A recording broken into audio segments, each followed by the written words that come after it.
रात के 12 बजे बिल्ली को नहला रहा था कौन? जाट। अब वहां से एक मियाँ जी रास्ता क्रॉस कर रहे थे साहब। मियाँ जी क्या रास्ता क्रॉस कर रहे थे, तो वहां पे मियाँ जी ने कहा, यो देखा कौन? अरे ये जाट का पागल हो रहा है? वो बोले, अरे जाट का क्या पागल हो रहा है? इस बिल्ली को क्यों नहला रहा है तू? अरे मर जाएगी, पीछे रोएगा, तू पागल हो रहा है। कौन बोले? मियाँ जी बोले कि इस बिल्ली को क्यों नहला रहा है, पागल हो रहा है, मर जाएगी, रात का 12 बज रहा है। अब जाट तुम जानो, वाने कहते, ओ मियाँ जी जा, हमारी बिल्ली हम कब नहवावे, कब खवावे, कब पिवावे, कब सुबावे, ये हमारे ऊपर है। तो मियाँ जी देखो तुम्हारा हाथ जोड़ता हूं, आप अपना काम कीजिए। मियाँ जी, अरे मर जाएगी, रोएगा, पागल हो रहा है तू, देख लेना, पागल हो रहा है, देख लेना। अब मियाँ जी इसका, मियाँ जी जा रहा हो कि नहीं जा रहा हो, तू नहीं बता पहले तो। वहां के ठीक है हम चले जाएंगे। अब मियाँ जी चले गए थे, है ना, चले गए थे, और जाने के बाद पुनः 2 घंटा बाद वापस आ रहे उसी रास्ते से। तो जाट था, वो जोर जोर से रो, ओ मेरी तो बिल्ली मर गई रे, ओ मेरी तो बिल्ली मर गई रे। मियाँ जी ने देखा कि अरे क्या हो गया? कि मियाँ जी बिल्ली मर गई। अरे हमने तेरे से पहले ही कहा था ना कि बिल्ली मर जाएगी, पागल हो रहा था, नहला रहा था तो उसे। वहां ने कहा कि मियाँ जी नहवाई जब नहीं मरी, निचवरी जब मर गई।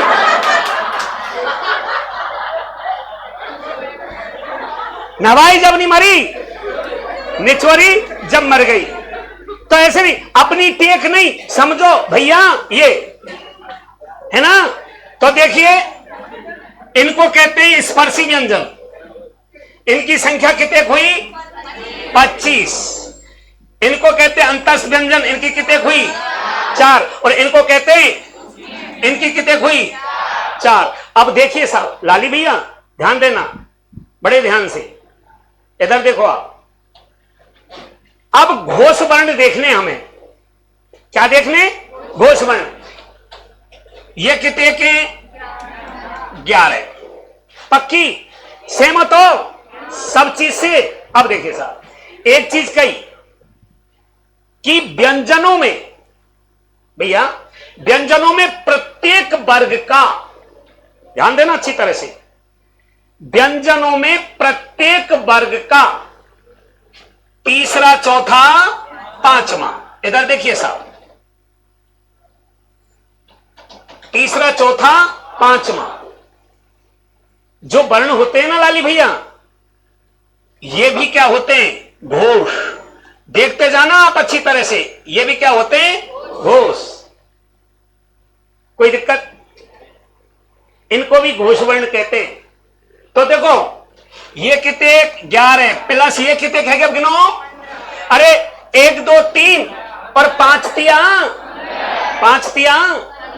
15। लिख दो भैया 15। 1 2 3 और वर्गों की संख्या कितने? 5। हिंदी वर्णमाला में वर्गों की संख्या कितनी होती है? 5। और प्रत्येक वर्ग में वर्णों की संख्या कितनी होती है? 5 होती है साहब, ध्यान रखना अच्छी तरह से, ठीक है। आगे चलो साहब।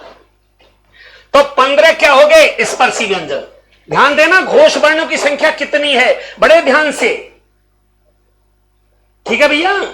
इधर देखिए साहब, 15 क्या हो गए आपके? स्पर्शी व्यंजन प्लस या, र, ल और वा। भैया समझिए, या, र, ल, वा, यानी 4 जो हैं वो है क्या? अंतास्त। बेटा लाली भैया, 5 क्या है आपके? अंतःस्थ। और 1 क्या है? ऊष्मीय व्यंजन। कौन सा है? तो देखिए ये है क्या है? ऊष्मीय व्यंजन। क्या है? ऊष्मीय व्यंजन। इसलिए आप देखिए, अगर आपसे कोई कहे कि हिंदी वर्णमाला में घोष वर्णों की संख्या कितनी है, तो क्या होगी? अरे समारोह भैया, 11 और 15, 11 और 15, 26 और 4, 30 और 1, कितने हुए? अब मैं देखो भाई, संधि में क्या कहेंगे हम, अब आप ही लगाना साहब, कि विसर्ग से पहले, या कोई भी है, विसर्ग से पहले ए आ को छोड़ करके अन्य कोई स्वर आए, ए आ को छोड़ करके कोई अन्य स्वर आए, और विसर्ग के बाद यदि काव्य घोष वर्ण आए, काव्य घोष वर्ण आए तो विसर्ग का रह हो जाता है। अब घोष वर्ण में कितने कामेंगे? 31। ध्यान रखना सब अच्छी तरह से भैया, पीछे से समझ में आई? अगर आपसे पूछ ली कि घोष वर्णों की संख्या कितने के, अरे कितने के गुंगाओ? 31। कितने के? 31। ध्यान देना साहब, जब आपको पता है कि मैं अकेले तो जोर से बोल रहा हूं तो तुम तो 4 से हो, हाँ ठीक है ना, इनकी आवाज तो ऐसी होनी चाहिए बहुत बुलंद, है ना, ध्यान रखना। इधर देखिए तो घोष वर्णों की संख्या कितने? 31। एक चीज क्लियर हो गई साहब, क्लियर हो गई कि घोष वर्ण कितने के? 31। ओके, आगे देखिए साहब, एक चीज क्लियर, अरे समझे कि नहीं समझे? 31 वर्णों की संख्या कितने? वो सॉरी किसकी? घोष वर्णों की संख्या कितने? कितने? 31। अब मैंने एक चीज पूछी आपसे कि घोष व्यंजनों की संख्या कितने है? 15 है। घोष व्यंजन 20, व्यंजन 20, वर्ण 31, वर्ण 31। ध्यान देना आप अच्छी तरह से, व्यंजन 20 तो कितने कण में तो देखने पड़ेंगे? 33 में से, 33 में से, और वर्ण की कह दे तो 44 से, कितने से? 44 से। ध्यान रखना साहब। अब देखो साहब, ये चीज समझिए, अगर आपसे पूछिए यही आएगा संधि में, अगर नियम में पूछा गया तो आपको एक चीज ध्यान रखनी है, बस एक चीज ध्यान रखनी है, घोष वर्ण जो है उनकी संख्या कितनी होती है? 31 होती है। व्यंजन कितने होते हैं? घोष, और सभी अंतस्थ क्या होते हैं? घोष वर्ण, और उसमें घोष कितना होता है? 1 होता है साहब, ध्यान रखना, ठीक है। अब आगे देखिए, एक चीज क्लियर, ठीक है ना। अब देखिए साहब, एक होता है साहब नासिक्य वर्ण, संधि में काम आएगा नासिक्य वर्ण,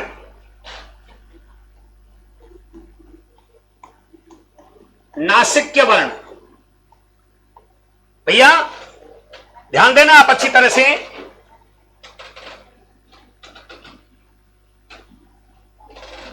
नासिक्य,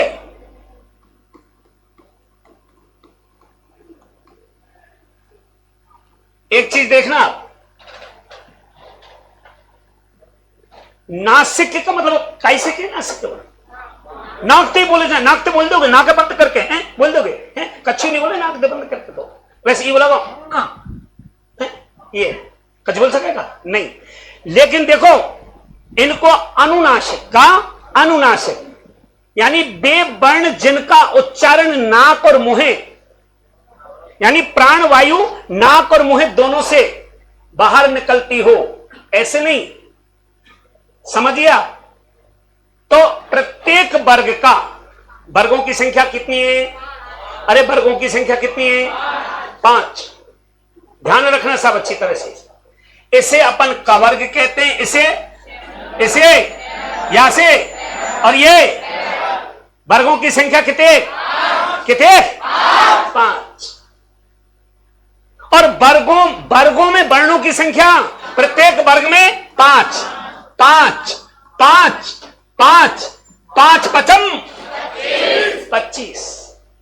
ओके, हाँ जी। अब प्रत्येक वर्ग का पंचम वर्ण, समझना सब अच्छी तरह से, प्रत्येक वर्ग का क्या? पंचम वर्ण। ध्यान देना आप, प्रत्येक वर्ग का पंचम वर्ण, अंगा, या, अणा, ना और मा। देखना भैया जी, क्या है? ना, या, अणा, ना और मा, ये क्या है? नासिक्य वर्ण कहते हैं। क्या कहते हैं? संधि में काम पड़ेगा सब इनसे। क्या पड़ेगा? काम पड़ेगा। ठीक है ना? ध्यान देना कैसे कि का चा टा ता पा, का चा टा ता पा के बाद में अंगा या अणा ना मा घोष वर्णों को छोड़ करके, है तो घोष ही वर्ण ही है। अरे घोष वर्ण हत्ते के नहीं, 1 2 3 1 2 3 1 2 3 1 2 3 1 2 3 हत्ते की नहीं घोष वर्ण। तो ये कहा कि घोष वर्णों को छोड़ करके अन्य कोई घोष वर्ण आवे तो कै चे टे ते पे अपने ही वर्ग के तीसरे वर्ण गा जा डा दा बा में परिवर्तित हो जाते हैं। तो एक हमें यह जान लेना जरूरी है भैया, एक हमें यह जान लेना जरूरी है क्या कि प्रत्येक वर्ग के पंचम वर्ण को अपन क्या कहते हैं? नासिक के व्यंजन।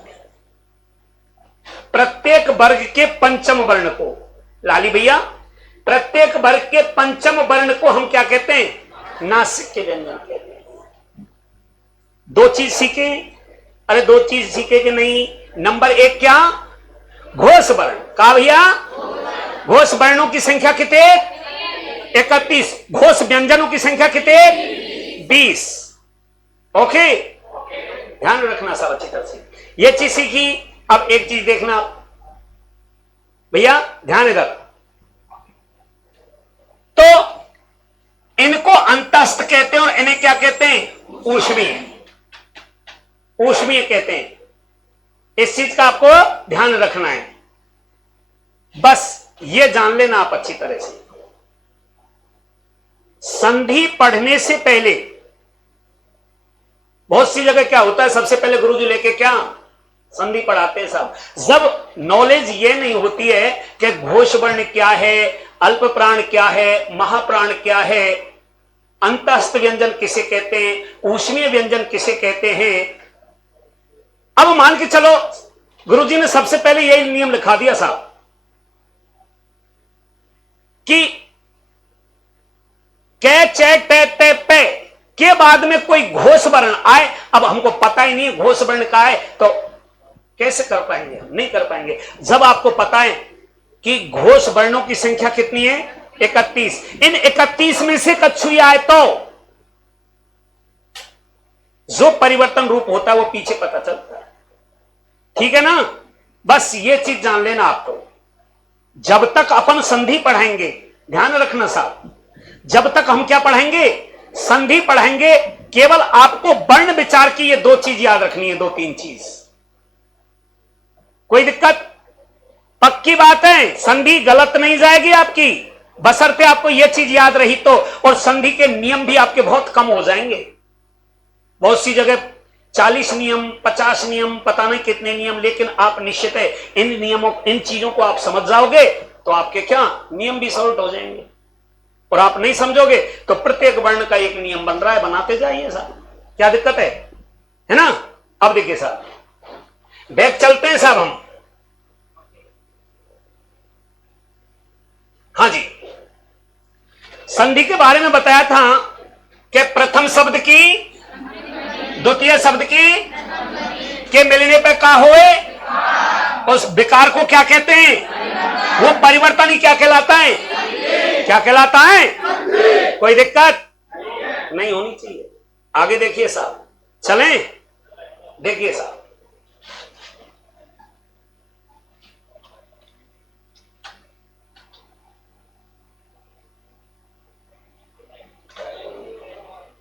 हाँ,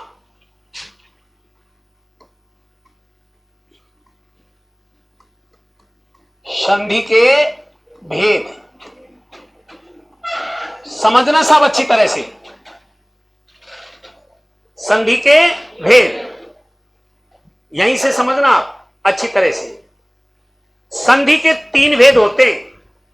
कितने भेद होते हैं? 3। और रूप कितने होते हैं? 6 रूप होते हैं। समझना, संधि के भेद कितने होते हैं और रूप कितने होते हैं? ध्यान रखना। अब तक गुरुजी ने क्या पढ़ाया था? भेद। रूप के बारे में और देखना आप अच्छी तरह से। पहली कौन सी होती है? स्वर संधि। इधर देखिए साहब, स्वर संधि। इधर देखना साहब, संधि ये भी सही है और संधि, भैया संधि ये भी सही है और संधि ये भी सही है। देखो इधर संधि ये भी सही है। अच्छी तरह समझना साहब, क्यों सही है। यानी इसमें पंचम वर्ण अनुस्वार के रूप में है। पंचम वर्ण किसके रूप में है? अनुस्वार। इधर देखिए साहब, अनुस्वार के रूप में है, जबकि इसमें पंचम वर्ण अपने ही रूप में है। पंचम वर्ण ने के ही रूप में है। हत्या के नहीं? अरे है कि नहीं है? अब देखिए साहब, आप यूं भी तो कह सको साहब, ये कैसे इसको भी सही कह रहे हैं हम, इसको संधि की दृष्टि से, यानी इस प्रकरण की दृष्टि से तो ये सही है। बताएंगे आगे चल के, आगे देखना आप, इस प्रकरण की दृष्टि से तो आपका ये सही है। आप कहेंगे साहब ये सही क्यों मान रहे हो आप? तो डॉक्टर श्याम सुंदर दास, डॉक्टर श्याम सुंदर दास, भैया डॉक्टर श्याम सुंदर दास,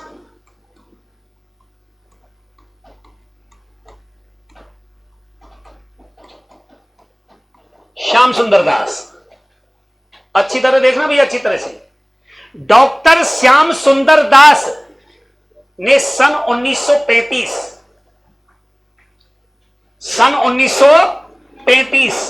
में देवनागरी लिपि, मानक देवनागरी लिपि में देवनागरी लिपि सुधार के लिए, देवनागरी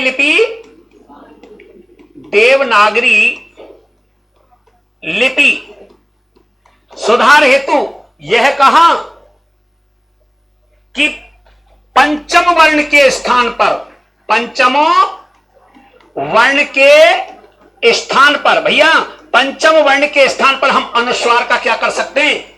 प्रयोग कर सकते हैं। समझना अच्छी तरह से, इस पंचम वर्ण के स्थान पर अनुस्वार का प्रयोग, पंचम वर्ण के स्थान पर अनुस्वार का प्रयोग 1935 में डॉक्टर श्याम सुंदर दास ने देवनागरी लिपि सुधार में पंचम वर्ण के स्थान पर क्या अनुस्वार का प्रयोग करने पर बल दिया, पर विद्वानों ने इसको माना भी। तो ध्यान रखना, यह भी सही है और यह भी सही है। ध्यान देना भैया अच्छी तरह से। तो संधि के जो भेद हैं वे कितने के? अरे कितने भैया? 3 है ना। अब इधर देखना साहब, भैया जो अपन भाषा होती है ना, भाषा सबसे ज्यादा जो कारगर भाषा होती है ना, आम बोलचाल की भाषा होती है। कौन सी होती है? आम बोलचाल की भाषा। अगर मगर की भाषा नहीं होती। अगर मगर की भाषा में तो व्यक्ति या भाषा के जंगल में पता नहीं कहां गुम हो जाता है। जो अपन की व्यावहारिक भाषा होती है वही समझनी चाहिए, है ना। बहुत सी जगह देखे होगा हम थोड़ी बहुत देर तो अगर मगर बोल देना, पीछे हम पे अपनी पे ही आना पड़े, है ना, अपनी पे ही आना पड़े। ऐसे ही एक वो बस्ती तो उसमें एक महिला बैठी हुई थी, उसके पास में पुरुष बैठा हुआ था। थोड़ा क्या था, कंजेस्टेड थे वो, है ना। ये तो वो लेडीज कह रही थी आप सर को ना थोड़ा उधर, क्या कहा, आप सर को ना थोड़ा उधर। जेंट्स ने कहा तू ही सरक जाए नहीं परे को, कहा कही तू ही सरक जाए नहीं परे को। फिर थोड़ा सा उसने कहा शायद मिस्टेक कर रहे होंगे ये भैया। उन्होंने कहा अरे भले आदमी आप ही सरको ना।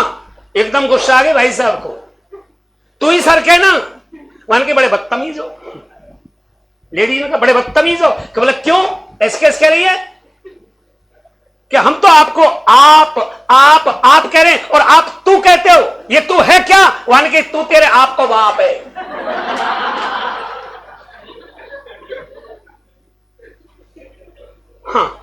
अगर मगर नहीं, सिंपल भाषा। क्या होनी चाहिए? सिंपल भाषा। तुमने देखा होगा, मैं बता तो रहा हूं आपसे कि कुंवर नारायण की एक कविता है 12वीं क्लास में, अभी पढ़ी होगी, बात सीधी थी पर, है ना, याई के चक्कर में तो टेढ़ी फंस गई। काहे? बात क्यों क्लिष्ट शब्दों का प्रयोग करने के कारण मैं सोचता, यानी कभी सोचता है कि यार मैं क्लिष्ट शब्दों का प्रयोग करूंगा तो निश्चित है कि मुझे वाहवाही मिलेगी कि वाह यार क्या गजब के शब्द लेकर के आया है, लेकिन वह क्लिष्ट शब्दन के चक्कर में बात की चूड़ी मर गई। और बात की चूड़ी मर जाना एक मुहावरा है, अर्थ है इसका बात का अस्तित्व खत्म हो जाना। भाई साहब अपनी बातों से साधारण तरीके से कहो, अगर मगर से कहोगे तो दूसरों भी कहेगा लगा रो है लपोचन, है ना। हाँ जी, तो स्वर संधि। और नंबर दूसरी कौन सी भैया? भैया इधर देखिए साहब,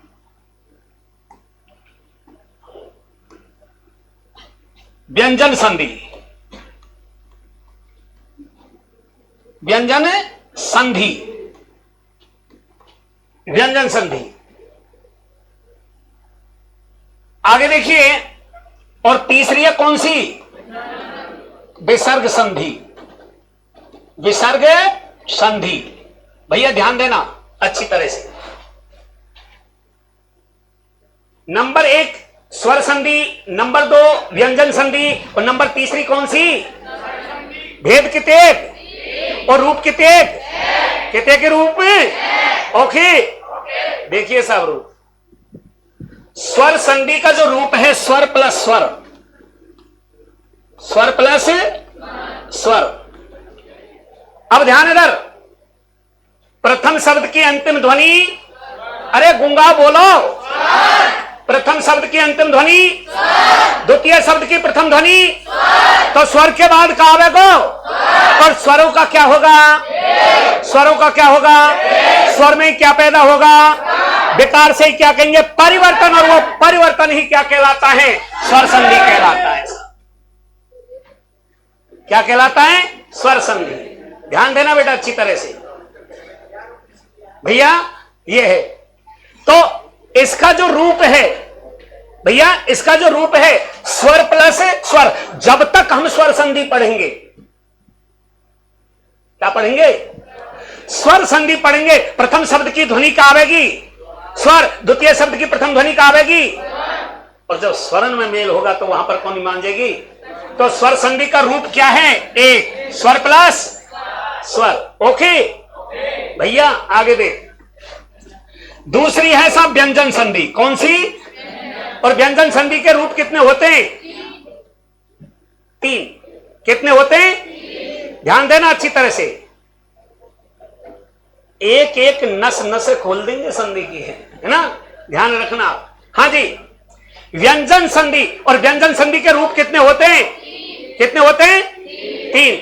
स्वर प्लस, इधर देखना साहब, स्वर प्लस व्यंजन, व्यंजन प्लस व्यंजन प्लस स्वर, और व्यंजन प्लस व्यंजन। इधर देखिए साहब, ए लाला, ये तो अपने हिसाब से चलोगे, पंखा ही तो। हाँ यार, तुम्हारी ऐसी सेवा कर रहा है वो, कभी इधर से यूं, कभी इधर से यूं, वह कान ऐठ रहे नहीं, इधर देख। हाँ, प्रथम शब्द की अंतिम ध्वनि क्या होगी? द्वितीय शब्द की प्रथम ध्वनि, प्रथम शब्द की अंतिम ध्वनि, द्वितीय शब्द की प्रथम ध्वनि, प्रथम शब्द की अंतिम ध्वनि, द्वितीय शब्द की प्रथम ध्वनि। इनके मिलने पर जो विकार हो वही तो क्या कहते हैं? क्या कहें? व्यंजन संधि। क्या कहते हैं? व्यंजन संधि। ठीक है ना। तो 3 और 1, 3 और 1, कोई दिक्कत? ठीक है, आगे देखिए साहब, विसर्ग संधि के, भैया ध्यान देना साहब, विसर्ग संधि के जो रूप होते हैं ना, वो कितने होते हैं? 2। कितने रूप होते हैं? 2 रूप होते हैं। काई के? विसर्ग संधि के जो है विसर्ग प्लस स्वर और विसर्ग प्लस व्यंजन। व्यंजन। तो भाइयों आज की क्लास यहीं तक। और जो ऑनलाइन प्लेटफॉर्म पर हमारे भाई हमारा साथ दे रहे हैं, उनको अगर संधि से संबंधित जो ये चैप्टर है अच्छा लगा हो तो इस चैनल को लाइक और सब्सक्राइब करें। आज के लिए इतना ही। मैं जगदीश डागर बोल गिरिराज महाराज की